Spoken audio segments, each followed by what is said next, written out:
Hi friends, అందరూ బాగున్నారా? దేవుడు నాకు అన్యాయం చేసేసాడమ్మా.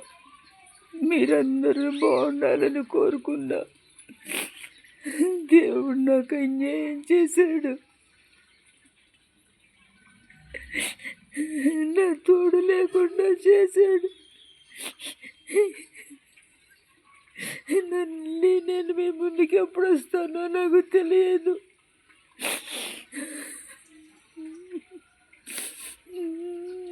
మీరందరూ బాగుండండి.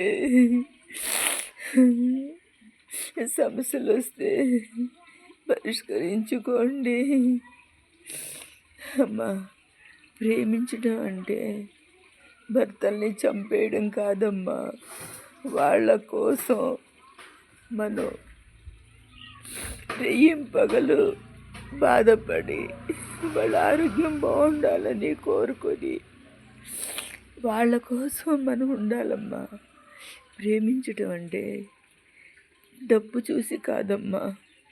వాళ్ళు మనతో చేసేదాని గురించి కాదమ్మా. నిజమైన ప్రేమ ఏంటండి అంటే వాళ్ళని మనస్ఫూర్తిగా ప్రేమించి మన గుండెల్లో దాచుకోవాలి. ఆయన నన్ను అలాగే దాచుకున్నారమ్మా. నేను కూడా అక్కడ వరకు ఆయన్ని నేను అలాగే దాచుకున్నాను. అయినా దేవుడు నాకు అన్యాయం చేశాడు. అమ్మా, భర్తల్ని చంపకండి నాన్న, భార్యల్ని చంపకండి. మీకు ఇష్టం లేకపోతే వదిలేసేయండి. వాళ్ళ బ్రతుకులు వాళ్ళు బతుకుతారు. వద్దమ్మా, చంపొద్దమ్మా, చంపి మీరేం బాగుంటున్నారు చెప్పండి. ఇవాళ చంపుతారు, రేపొద్దున్న పోలీసు వాళ్ళు పట్టుకెళ్తారు. మీ జీవితం అక్కడికి ఖండమే కదా. అలాంటప్పుడు మీరు మీ పిల్లలతో మీ ఫ్యామిలీలతో మంచిగా ఉండాలనుకుంటే ఎవరిని చంపొద్దమ్మా. మీకొద్దు అంటే వద్దు, అంతే. వద్దు, నీ బతుకు నువ్వు బతుకు, నా బ్రతుకు నేను బ్రతుకుతా అని చెప్పేయండి అమ్మా. అంతేగాని బిడ్డల్ని చంపొద్దు. కడుపు నిండా మోసి బిడ్డల్ని ఎలా చంపేస్తున్నారమ్మా. చంపొద్దమ్మా. బిడ్డల్ని చంపొద్దు, భర్తల్ని చంపొద్దు, భార్యల్ని చంపొద్దు. అసలు హత్యలు చెయ్యొద్దు. అటువంటి క్రైమ్ మైండ్ మీ మైండ్లలోకి ఎవరు రానీయకండి. పిల్లల్ని రేపులు చేయటం ఇలాంటివన్నీ చెయ్యొద్దమ్మా. మనం ఉండేది 4 రోజులు ఈ ప్రపంచంలో. ఈ 4 రోజుల్లో మంచి సంపాదించండి. ఎంత బాధపడి ఎన్ని సంవత్సరాలు గడిస్తేనో ఫలానా వాళ్ళు మంచివాళ్ళు అని చిన్న మాట వస్తుందమ్మా 10 మందిలో. తెలుసా?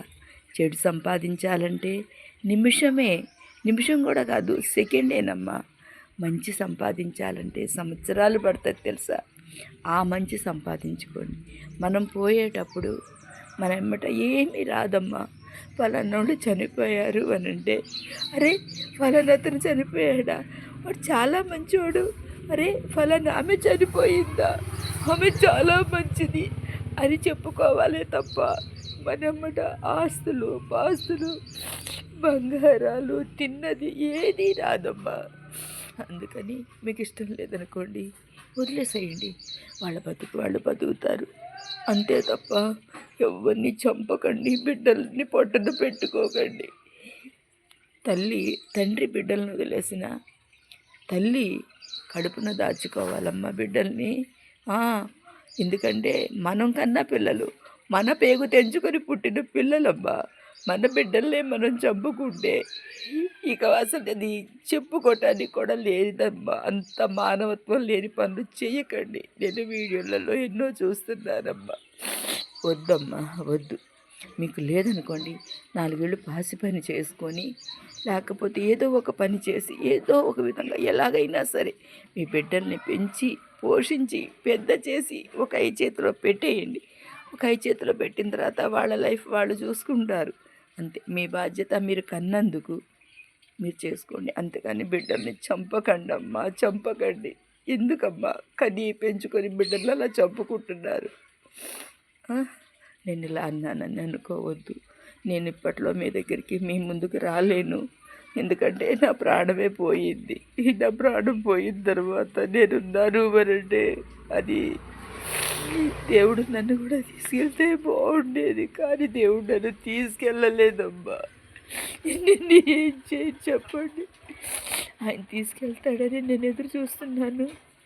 తీసుకెళ్తే నవ్వుతూ నేను వెళ్ళిపోతాను అనమాట. అమ్మ జాగ్రత్తగా ఉండండి, తప్పు చేయకండి అమ్మ. వద్దమ్మా, మనకొద్దు. మంచిగా బ్రతకండి, మంచిగా ఉండండి.